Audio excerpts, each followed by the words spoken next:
mis manos tengo un paraguas. ¿Cuántos se escandalizan al verlo? Es de lo más común y corriente. Ahora, hubo alguien que con algo tan sencillo como un paraguas fue víctima de innumerables reprobaciones, y me refiero a su inventor, Jonas Hanway. Cuando este hombre del siglo XVIII vivía en la lluviosa Londres, se dispuso a inventar el paraguas. Lo hizo con tela y huesos de animal. Y sus principales enemigos, ¿saben quiénes fueron? Los que conducían los carruajes.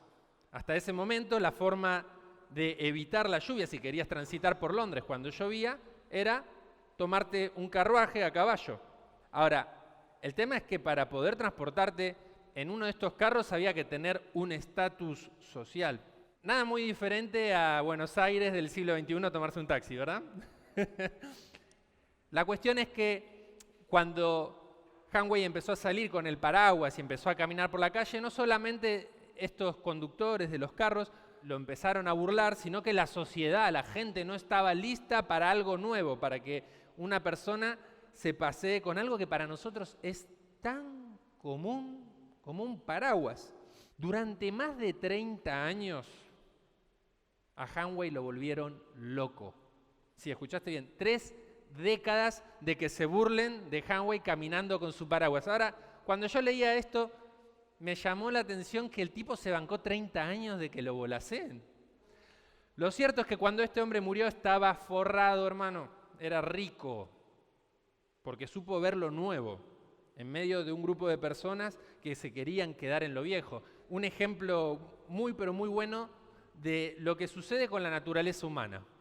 ¿Qué pasa con la naturaleza humana? Hay dos tendencias bien opuestas. Por un lado, vivimos buscando lo nuevo, satisfacer nuestras necesidades a través de algo nuevo.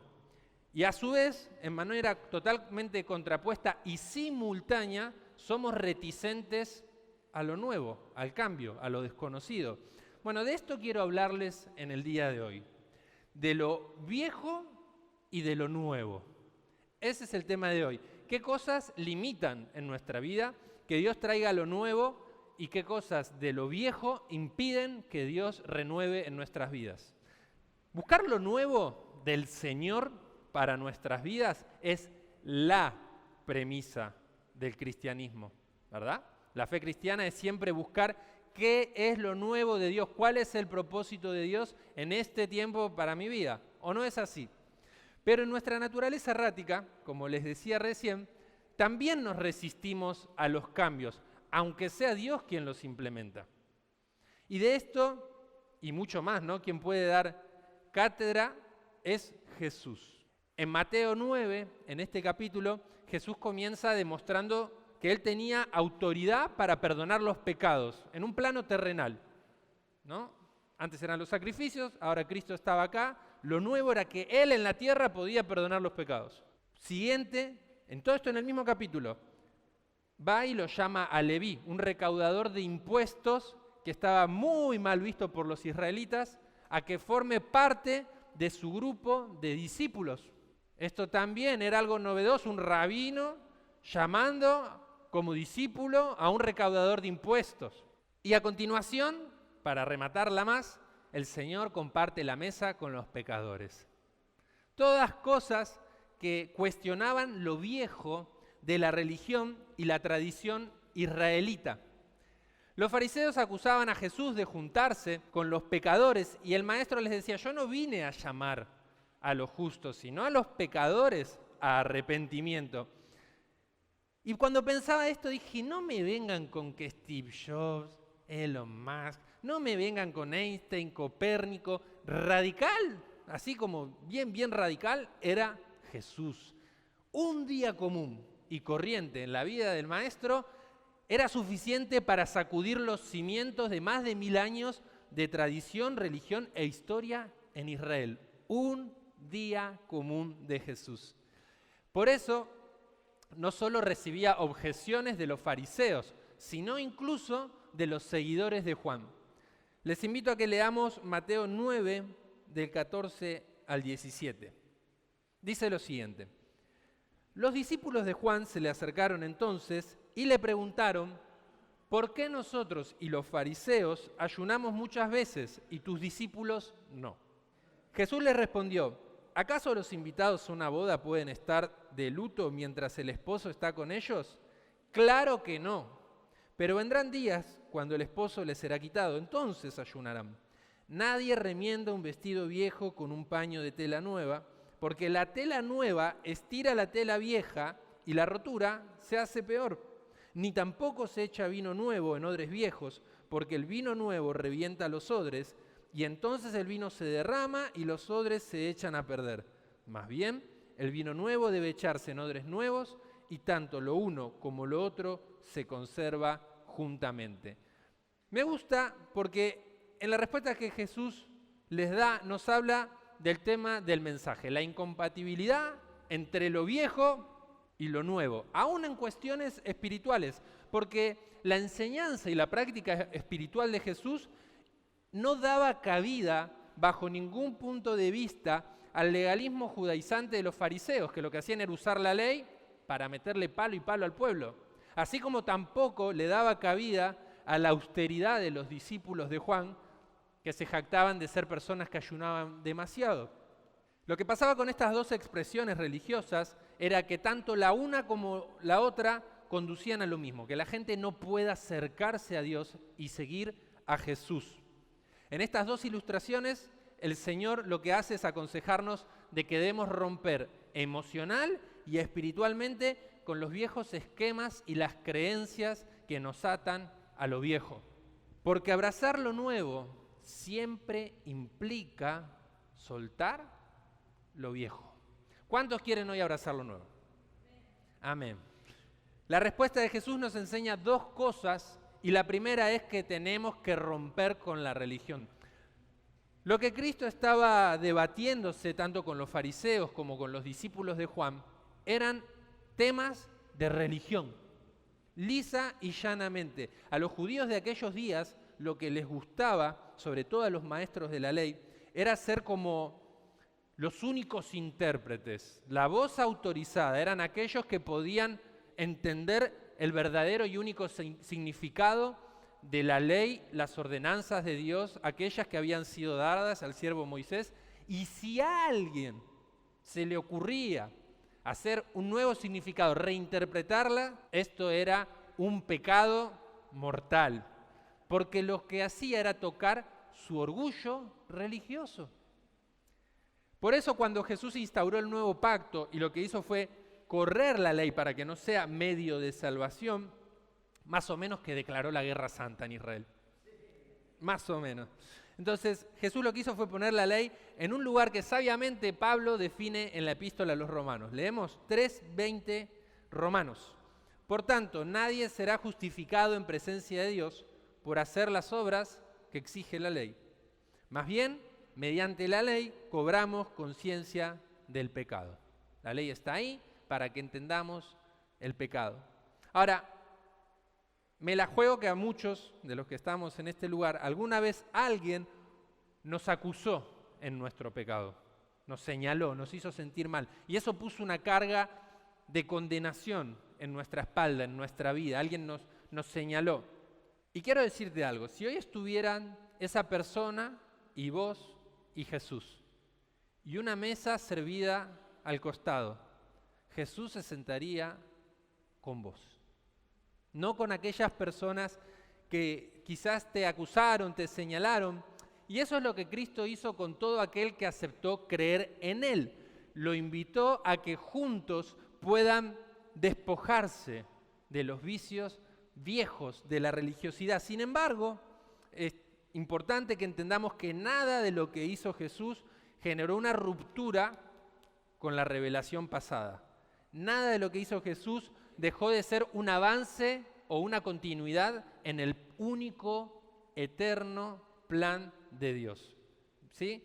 Cristo más bien lo que hacía era instar a que las personas entiendan el verdadero significado de la palabra de Dios. Jamás les dijo que dejen de lado las Escrituras, sino que las interpreten correctamente. Muy más específico, a los religiosos los acusó de de no interpretar qué es lo que quería decir la palabra. Nunca les dijo, che, ustedes se aferran demasiado a la Biblia.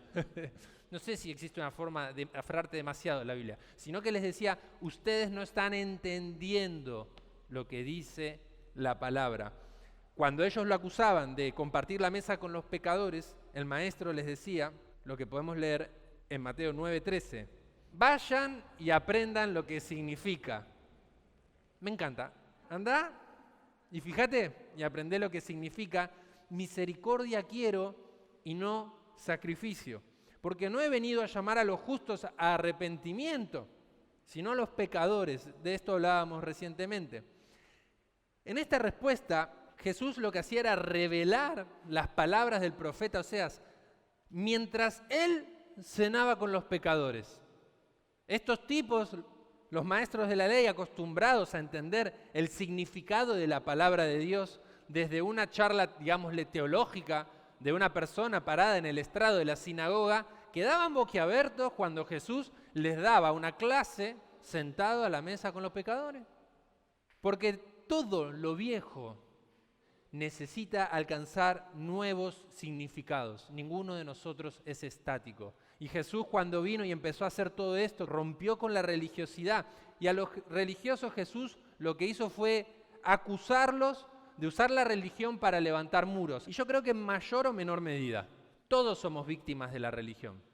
Porque quizás alguna persona, como decía, levantó un muro de religiosidad entre Jesús y vos. O porque quizás creaste vos mismo tu religión a tu medida y te vestiste con viejos ropajes. Te lo planteo de esta manera, hacer todo acá adentro en nombre de Dios. Todo lo que hacemos lo hacemos en nombre del Señor, ¿verdad? Venir a la iglesia, congregarnos, darle un lugar preeminente. Todo lo hacemos dándole un título honorífico al Señor. Si hacemos eso sin una vida espiritual genuina, ¿cuán lejos estamos de estos religiosos? Estamos solamente respetando nuestras ceremonias, las nuestras. Estamos viviendo en una vida también, en alguna manera, austera, como los discípulos de Juan. Pero si no tenemos una vida espiritual genuina, una relación con el Espíritu Santo de Dios, ¿cuán lejos estamos de haber creado un sistema de religiosidad a nuestra propia medida? Y los viejos ropajes ya no se pueden remendar más con los parches de las promesas de Dios. No le podés seguir pegando a una vida estéril espiritualmente promesas para tapar agujeros. Mateo 9, 15 al 16 dice lo siguiente, Jesús le respondió, ¿acaso los invitados a una boda pueden estar de luto mientras el esposo está con ellos? Claro que no, pero vendrán días cuando el esposo les será quitado, entonces ayunarán. Nadie remienda un vestido viejo con un paño de tela nueva, porque la tela nueva estira la tela vieja y la rotura se hace peor. La pregunta es, ¿la iglesia está con el novio? ¿La iglesia está con el novio? Qué poquito es amén. Amén, sí. Ahora, ¿por qué entonces debería estar de luto? Yo me pregunto, ¿acaso no nos ha sido dado un lino fino y resplandeciente? Yo quiero entender por qué, si tenemos ese lino fino y resplandeciente, tenemos que estar vestidos de una fe gastada, de una religiosidad hecha a nuestra propia medida. Las vestiduras de la religión se desgarran cuando Dios trae lo nuevo. Y llega un momento en que parchar no es más una opción. No se puede parchar una relación vieja con Dios. Tiene que nacer una relación nueva, fresca y renovada con el Espíritu Santo. Todos nosotros estamos necesitando lo nuevo. Y es que cuando tanto las personas como la iglesia necesitan experiencias renovadas, sin añorar más las cosas pasadas. Porque créanme, eso es contrario a la voluntad de Dios. Y tenemos que ir por nuevas experiencias, tenemos que querer nuevas experiencias. Iglesia, este vestido ya no te queda. no te le podés seguir poniendo. Así que yo estoy creyendo para cualquiera de nosotros y aquel que quiera creer que es un tiempo para redefinir nuestra relación con Cristo Jesús, en el cual vamos a recibir lo nuevo, pero del cielo.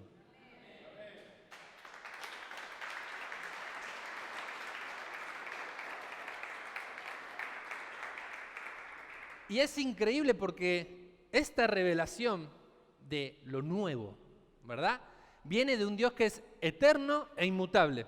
Es decir, que no varía, es siempre igual. Sin embargo, en Él se hacen todas las cosas nuevas. Y para experimentar lo nuevo, lo segundo que Jesús propuso en estas dos parábolas fue que renovemos la mente.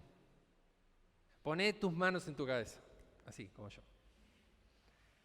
Decí, odre. La segunda parábola de Jesús fue la del vino y el odre. Releamos Mateo 9:17. Dice, ni tampoco se echa vino nuevo en odres viejos, porque el vino nuevo revienta los odres, y entonces el vino se derrama y los odres se echan a perder. Más bien, el vino nuevo debe echarse en odres nuevos, y tanto lo uno como lo otro se conserva juntamente. En la antigüedad, el vino se almacenaba en estos odres. Eran unos recipientes hechos con piel de animal. Entonces lo que se hacía era verter el vino en esos recipientes y se dejaba que ahí fermentara, es decir, que madurara. Si estos odres eran de una piel nueva, es decir, eran nuevos, podían tener cierta elasticidad. Entonces el proceso de fermentación que generaba gases adentro de este recipiente podía acontecer tranquilamente. Había una elasticidad. El vino nuevo era tolerado por el odre nuevo. Ahora, cuando el vino nuevo se ponía en odres viejos, en odres resecos, rígidos, reventaba, era como meterle mentos a la coca. Se iba para todos lados.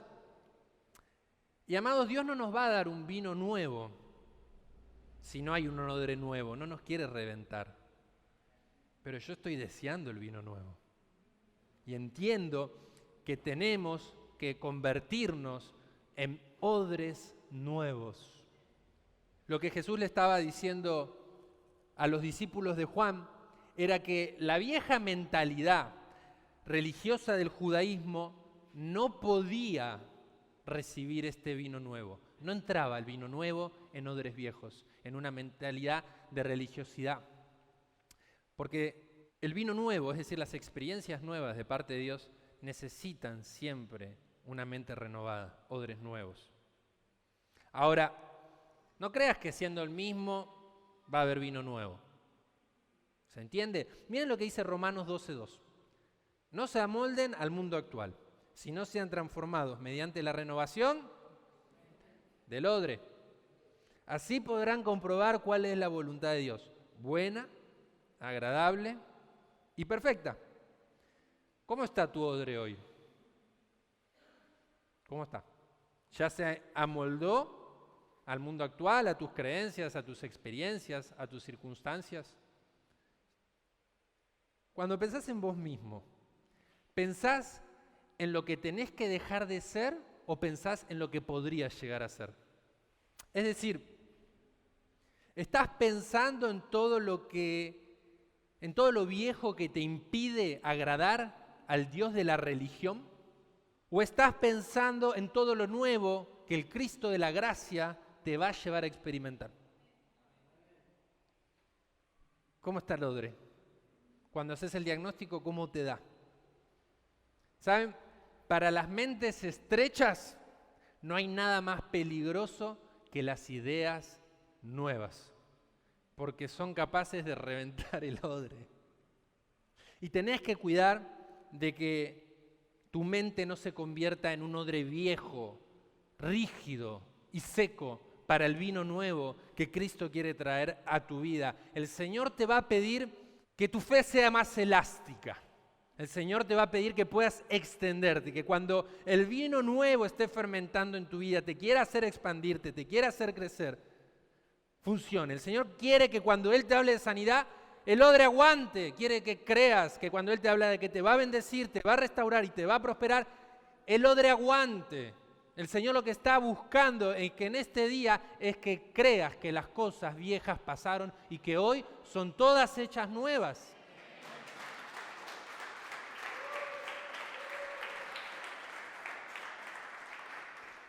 Pero esas ideas, ese vino nuevo, solo puede entrar en un odre nuevo.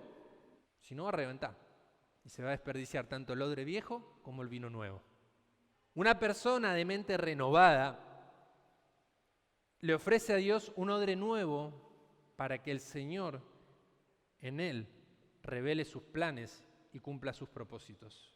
Es una persona que cuando pone las manos en el arado, ya nunca más vuelve la mirada atrás.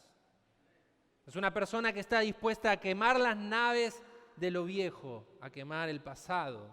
Es una persona que agradece a Dios por todo lo que hizo, pero no se queda en lo que Dios hizo. Eso es un odre nuevo, una mente renovada, y tenés que estar abierto de mente. Tenés que poder estar abierto de mente para ser renovado, para que Dios pueda producir en tu vida una fe de expansión, una fe elástica. Dios va a dar vida donde el mundo y la religión no cree posible que haya vida. Cuando nosotros, tiempo atrás, comenzamos con la iglesia y demás, el Señor puso una palabra en mi corazón. Una noche tuve concretamente una visión. Estaba durmiendo, el Espíritu Santo me despierta y no puedo ver lo que tengo delante, es decir, con mis ojos abiertos. Solamente veía como si fuera el suelo del desierto. ¿Vieron cuando se ve la tierra agrietada? Y escuché una voz que dijo, Isaías 43. Tenía la Biblia al lado mío en la mesita de luz, así que la agarré y la leí. Léanlo, es una palabra, es una promesa que Dios puso para nuestro ministerio. Y en algunos versículos de este capítulo dice lo siguiente: olviden las cosas de antaño, ya no vivan en el pasado, voy a hacer algo nuevo, ya está sucediendo, ¿no se dan cuenta? Estoy abriendo un camino en el desierto y ríos en lugares desolados. Yo hago brotar agua en el desierto, ríos en lugares desolados, para dar de beber a mi pueblo escogido, al pueblo que formé para mí mismo, para que proclame mi alabanza. Y Dios está haciendo esto, Dios está haciendo cosas increíbles.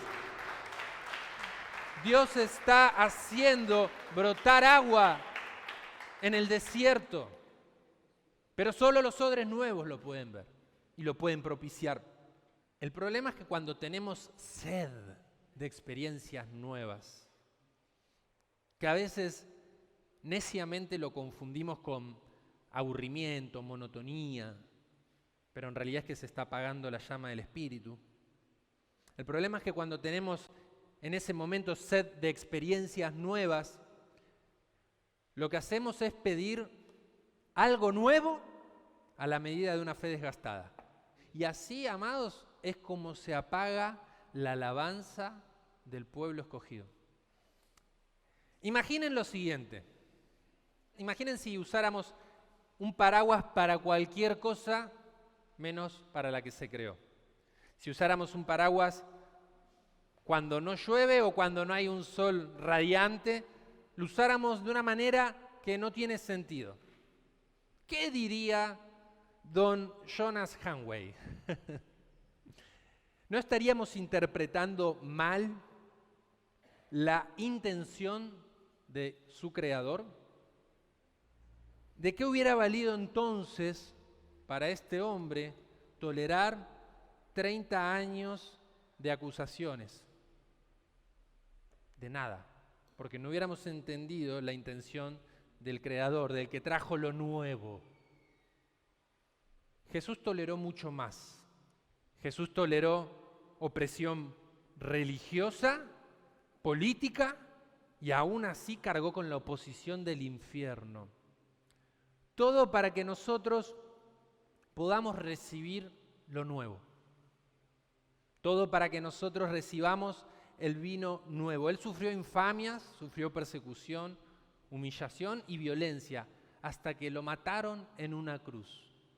Todo para traer un vino nuevo, de un nuevo pacto. Que nosotros busquemos recibir lo nuevo no es la búsqueda de lo novedoso como premisa. Estamos en días en los que en la iglesia buscamos más lo novedoso que el vino nuevo. Estamos en días en los que vale más la novedad. Pero ese vino, esa unción, esa revelación que recibimos por medio de Cristo Jesús, también tiene la intención de su Creador. Y no tener mentes renovadas, odres nuevos, puede hacer que no comprendamos el fin por el cual lo nuevo vino a nuestras vidas. Solo una relación genuina con el Espíritu Santo nos va a revelar qué viene a ser ese vino nuevo a nuestras vidas. Es mi anhelo. Toda esta semana estuve orando, Señor, transformame. Pensé que tenía una cabeza, pero estoy seguro que tengo un adoquín. Hay muchas cosas de lo viejo que llevo conmigo. Y vos me estás diciendo que necesito tener un odre nuevo para entender la intención del Espíritu Santo en mi vida hoy. Una revelación fresca. ¿Cuántos quieren lo nuevo? Yo quiero lo nuevo. Quiero lo nuevo de Dios. ¿Viste esa relación que anhelás, que siempre pensás? La relación que quisieras tener con Dios. La forma en que lo quisieras servir. Cómo quisieras que Él te use para bendecir personas. El tiempo de intimidad que te gustaría compartir con el Señor. El rema que viene de su palabra. Eso que estás deseando, el Señor lo desea más intensamente que vos. Por algo dio la vida de su único Hijo. Ahora, no va a acontecer con odres viejos. El Señor no te va a reventar la mente. No va a poner un vino nuevo que te haga estallar. Necesitamos renovar nuestra mente. En Isaías leía que dice que no traigamos más a memoria lo pasado. Y yo te invito a que no traigas más a memoria lo que la religión produjo, ni lo que vos mismo pusiste en un pedestal. Yo reconozco que muchas experiencias de mi pasado, en mi relación con Dios, en mis logros personales, están ahí como un top 3. Andá a superar esto. Y cuando vivo así, añorando y trayendo a memoria las cosas pasadas, Dios me dice, te quisiera dar un vino nuevo, pero no estás listo, te falta. Y yo creo que en este tiempo, amados, es tiempo de que nosotros podamos dejar los ropajes de lo viejo y vestirnos del lino que el Señor nos quiere dar. Es tiempo de que una mente dura, un pueblo de dura cerviz, transforme y tenga odres nuevos para ofrendarle a Dios. ¿Cuántos quieren darle la autoridad a Dios de que transforme su mente? ¿Cuántos quieren darle la autoridad a Dios de que Él se lleve todo lo viejo, todo lo pasado, para que dejen de mirar hacia atrás y que pongan la mano en el arado y Dios lo lleve hacia adelante? Hay mucho por hacer en la tierra del Señor. La mies es muchísima, pero hace falta gente con odres nuevos, con una mentalidad renovada y transformada. Y si vivís creyendo que se te escaparon oportunidades, que lo que viviste siempre va a ser mejor que lo que viene, amado, la vida no vale más la pena. Sin embargo, Dios hoy te está diciendo, tengo cosas mucho más grandes por delante. Solo necesito que te extiendas a lo que ha de venir, a que tu fe sea más elástica, a que te extiendas hacia lo que hay por delante.